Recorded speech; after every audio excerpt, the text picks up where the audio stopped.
CM Vijay அவர்களுடைய அம்மாவான ஷோபா அவர்கள் சங்கீதாவையும் அதே போல் த்ரிஷாவையும் பேச வைக்க முயற்சி எடுத்திருக்காங்க அப்படிங்கிற தகவல் தான் சமீபத்தில் கிடச்சிருக்கு.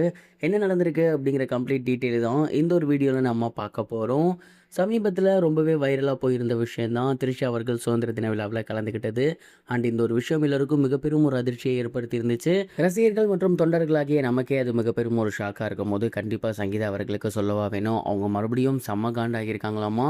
அண்ட் இந்த ஒரு விஷயம் மட்டும் இதற்கு முன்னாடி, அதாவது 7ஆம் தேதிக்கு முன்னாடி நடந்திருந்துச்சு அப்படின்னா கண்டிப்பாக அந்த ஒரு டிவோர்ஸ் அவங்க வாபஸே வாங்கியிருக்க மாட்டாங்க. அந்த அளவுக்கு மிகப்பெரிய ஒரு கோவம் வந்து அவங்களுக்கு ஏற்பட்டிருந்திருக்கு. அண்ட் இந்த ஒரு காரணத்தினால மறுபடியும் விஜய் சாரும் சங்கீதா மேமும் சேருவாங்களா அப்படிங்கிற மிகப்பெரிய ஒரு கேள்விக்குறி எழுந்திருக்கு.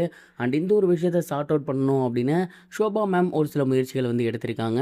அது என்ன அப்படின்னா, சங்கீதா அவர்களையும் த்ரிஷா அவர்களையும் ஒரு முறை பேச வைக்கணும் அப்படிங்கிறது தான்.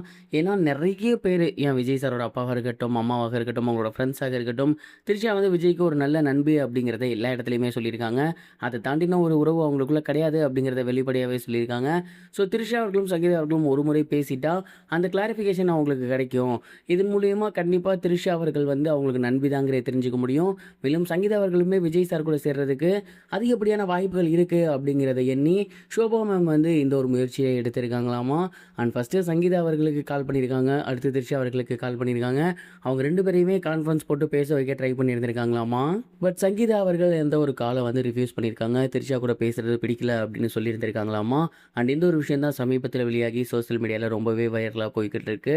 ஏற்கனவே நிறைய பேர் வந்து விஜய் சாரோட அம்மாவும் அப்பாவும் அந்த ரிலேஷன்ஷிப்பை ஏற்றுக்கிட்டாங்க போல அப்படிங்கிற மாதிரி சொல்லி வந்துட்டு இருக்காங்க. இதற்கிடையில் விஜய் சாரோட அம்மா த்ரிஷாவை சங்கீதாவையும் பேச வைக்க முயற்சி பண்ணியிருக்குது. எல்லோருக்கும் மிகப்பெரிய ஒரு கேள்விக்குறியை ஏற்படுத்தியிருக்கு. நீங்கள் இதை பற்றி என்ன நினைக்கிறீங்க? உங்களோட தாட் என்ன அப்படிங்கிறத மறக்காம கமெண்ட் பாக்ஸில் ஷேர் பண்ணுங்க.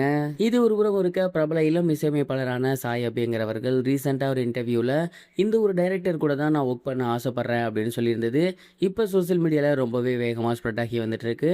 டியூட் படத்தின் மூலயமா தமிழ் இண்டஸ்ட்ரிக்கு அறிமுகமாக இருந்தவர் தான் சாய் அபியங்கர். அந்த படத்தோட பாடல்களாக இருக்கட்டும், பின்னணி இசைகளாக இருக்கட்டும், ரசிகர்கள் மத்தியில் மாபெரும் வரவேற்பு பெற்றிருக்கு அப்படின்னு தான் சொல்லணும். அடுத்தடுத்து அவரோட படங்கள் வந்து மிகப்பெரிய ஒரு ஹிட்டாக இருக்குது.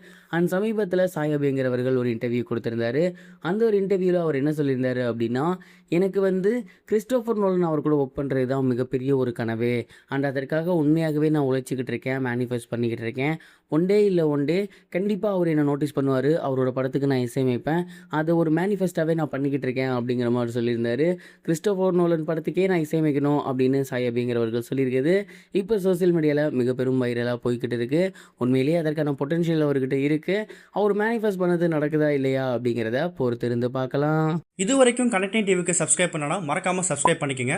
உடனடி அப்டேட்ஸ் பெறுவதற்கு நோட்டிஃபிகேஷன் பெல்லையும் கிளிக் பண்ணிக்கங்க.